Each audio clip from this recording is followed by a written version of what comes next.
a goddess, a demon, and a man-eater who invented the bronze toaster. The fox spirit, the Huli Jing, is the most beautiful monster in history. But the terrifying stories are only half true. This woman is Daji. She is the face of the Huli Jing, the fox spirit.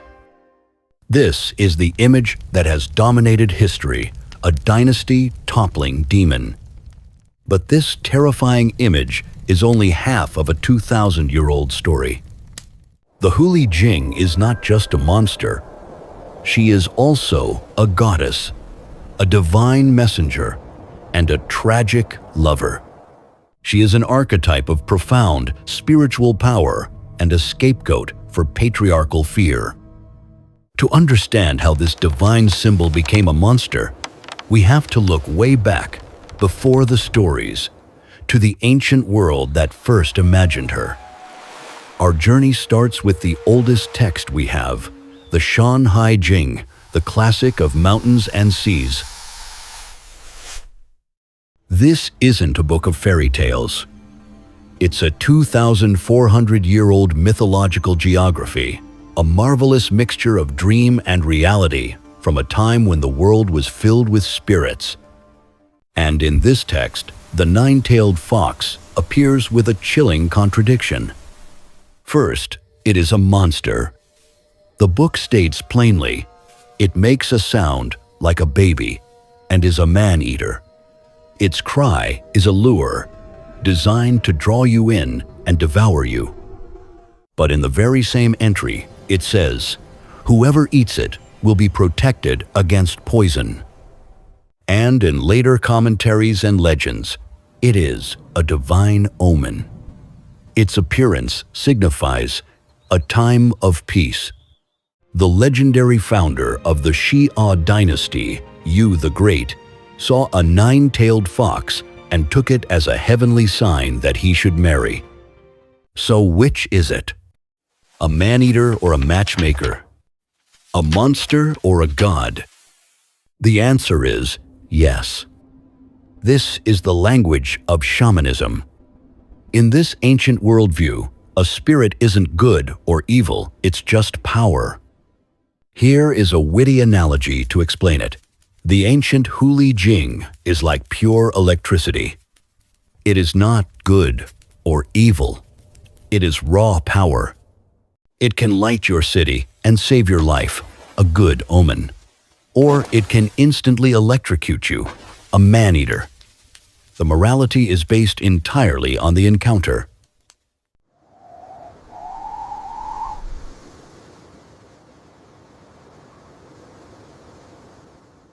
This amoral power was the fox's first true face. But it would not last. A new age of philosophy and order would soon arrive, and it would force the fox to choose a side. For over 1,000 years, the beautiful side of the fox won. During the confident, cosmopolitan Han and Tang dynasties, the fox was a divine celebrity. It was the sacred companion of the great goddess Shi Wang-mu, the Queen Mother of the West.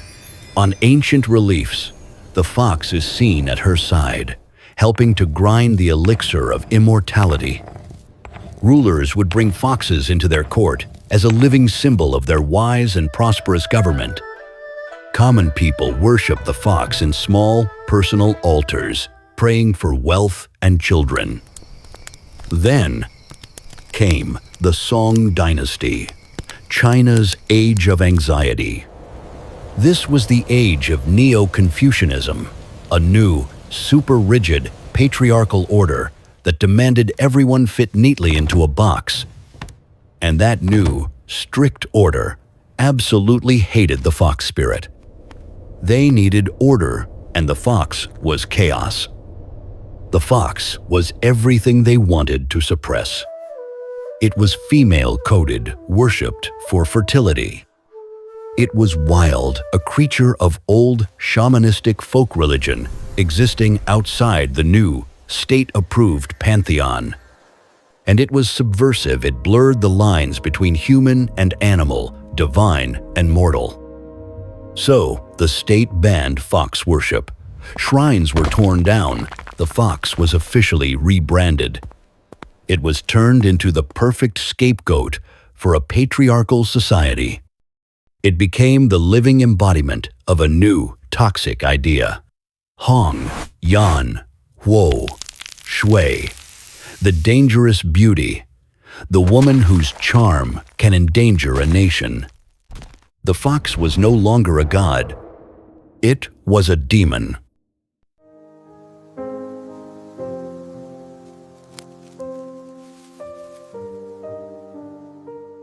And with this new demonic reputation, an entire mythology was created to explain how it worked and what it wanted. In Chinese folklore, a fox spirit isn't born, it's made. Its power comes from Huyao lion cultivation. This is a mythological leveling system. The journey begins as an ordinary fox. After 50 years of hard training, it can learn to shapeshift into a woman. After 100, it can master its form, becoming a man or a priest. But after a full millennium of cultivation, it grows its 9th tail, becoming a celestial fox, powerful enough to walk in heaven. To get there, it needs qi, spiritual energy. And the myth provides 2 very different paths to get that power. Path 1 is the righteous path, the path of the Huxian, or fox immortal. This is the diligent way. The fox meditates, absorbing the natural, ambient qi of the moon and the earth. It is slow. It is arduous. It is the path of a scholar. But then, there is path 2, the shortcut. This is the path of the Huyao, or fox demon. This path is parasitic. The fox uses its shapeshifting to become a beautiful woman. It seduces young men to drain them. But what is it draining? Folklore is explicit. The demon fox isn't after the qi in the air. It's after the Jing in the body. Jing was seen as a person's life essence, a finite, vital energy believed to be concentrated in semen. This is the literal, supernatural origin of the femme fatale, a monster that uses its sexuality to literally drain a man of his life force, all for her own empowerment. This demonic shortcut became the most feared story in the empire. And it would soon be given a face, a name, and a catalog of cruelty that would be remembered for 3,000 years. Now, let's talk about Daji. Her story, written down in the 16th century epic, The Investiture of the Gods, is the definitive villain origin. The whole thing starts because the king insults the goddess Nuwa with a lewd poem, and she decides to end his whole dynasty. She summons 3 spirits, a pheasant, a lute, and a 1,000-year-old fox, and gives them a mission: infiltrate the palace, bewitch the king, ruin his kingdom. The fox spirit finds the real, innocent Daji, kills her, and possesses her body. She captivates the king, and then begins a reign of unparalleled cruelty. She invents the bronze toaster, that red-hot pillar for roasting ministers. She builds the wine pool and meat forest, a massive lake of wine and a forest of hanging meat where she forces servants to play naked games. They are then beaten to death and eaten. The meat forest was her larder. In this story, Daji subsists on human flesh. This is a terrifying story, but it is also a masterpiece of political propaganda. The Fengshun Yanyi was written 3 to 1,000 years after the real fall of the Song Dynasty. Historically, King Zhou was a capable but brutal ruler, and the real Daji was likely just a favorite consort from a state he had conquered. The real fall was a complex military and political coup. But history is written by the victors.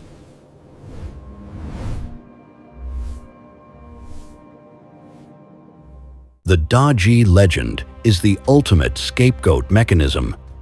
It transforms a messy political war into a righteous battle against a supernatural monster. It conveniently shifts the blame for a dynasty's collapse from a bad male ruler to the evil female demon who bewitched him. For centuries, Daji's monstrous face was the only face of the Huli Jing. But in the 17th century, one frustrated scholar would dare to ask a radical question. What if the monster was actually the hero? This brings us to Pu Songling and his 17th century masterpiece, Strange Tales from a Chinese Studio. Pu Songling was a brilliant scholar who, despite decades of trying, could never pass the imperial examinations. He saw the system as rigid, corrupt, and heartless. So he wrote stories, nearly 500 of them, and in his 76 tales about fox spirits, he created a revolution. He gives us Miss Yingning, the laughing girl, a beautiful half-fox raised in the mountains, whose only flaw is an uncontrollable, innocent laugh. He gives us virtuous and loving vixens who marry lonely scholars and act as ideal, devoted wives. His stories are playful, erotic, and deeply romantic.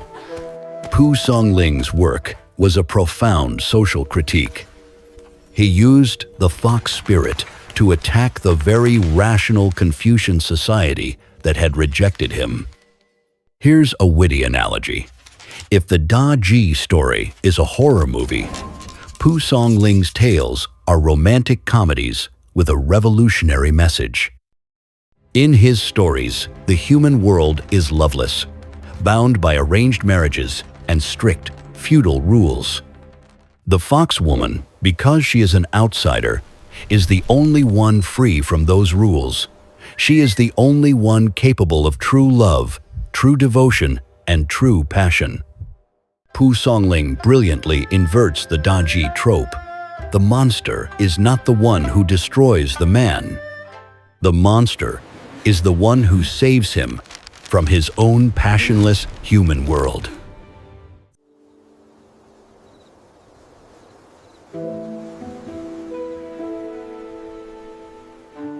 This profound duality of Daji's terror and Pu Songling's romance would split and echo across all of Asia. The Huli Jing is the mother myth. As it traveled, it adapted. In Japan, it became the Kitsune. Here, the moral split is cleaner. You have the Zenko, or good foxes, the sacred white messengers of the rice god, Inari. And you have the Yako, or field foxes, the mischievous, sometimes malevolent tricksters, known for their fox fire and ability to possess humans. In Korea, the myth became the Kumiho. And traditionally, the Kumiho is the most terrifying of all. She is an always evil, bloodthirsty predator. Her one goal is to become human. And the only way to do that is to seduce 1,000 men and eat their livers or hearts.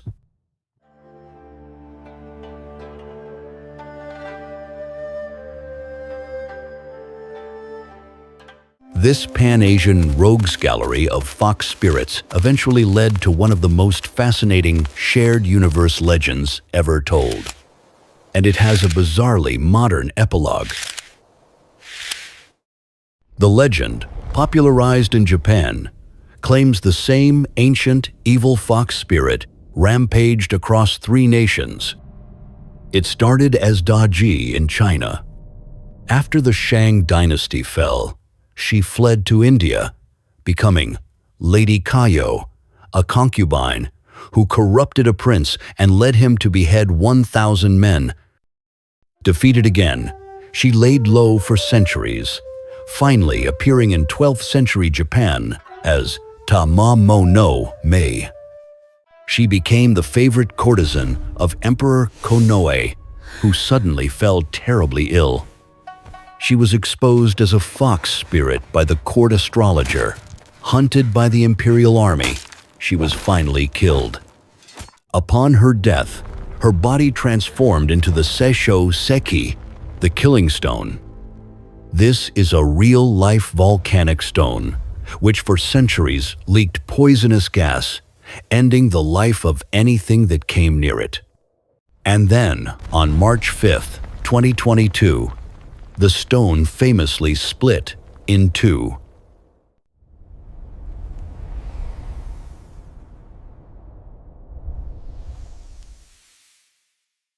The internet lit up, nervously joking that after 1,000 years, Daji, Lady Huyao, Tamamo-no-Mae, she was finally free. But in a way, she already was. Today, the fox spirit is more powerful than ever, but her face has changed once more. The fox spirit is everywhere in our modern world. But she is no longer just a monster or a lover. She is being deconstructed. For most of the globe, she is Kurama from Naruto. Here, the myth is completely severed from its female-coded seductive past. Kurama is male, a creature of pure, raw power. A monster only because he was treated like one, who is ultimately tamed not by fear, but by respect. In League of Legends, Ari is a direct Kumiho seductive, soul-eating, but in the modern, sympathetic style, she is guilty about it, a tragic predator seeking her own identity. In countless K-dramas, the liver-eating monster is now a loving, naive creature, a romantic lead just looking for a soulmate. And in China, the 2023 blockbuster Creation of the Gods sparked a national debate by portraying Daji not as a calculating demon, but as an innocent animal, loyal to the king who saved her, who simply doesn't understand human morality. The film rejects the scapegoat and places the blame for the cruelty back onto the man. The monster label is being rejected. We are no longer using the fox to enforce social rules. We are using her to question them.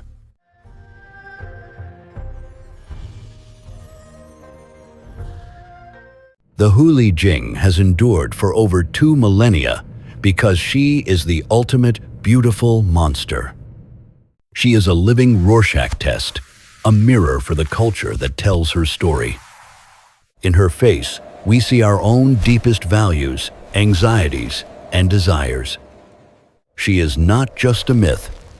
She is a 2,000-year-old conversation, a necessary, unresolved debate about power, gender, love, and fear. So the question is not whether the monster face of Daji or the lover face of Pu Songling is the true one. The question is, when we look into that mirror, what new face do we see?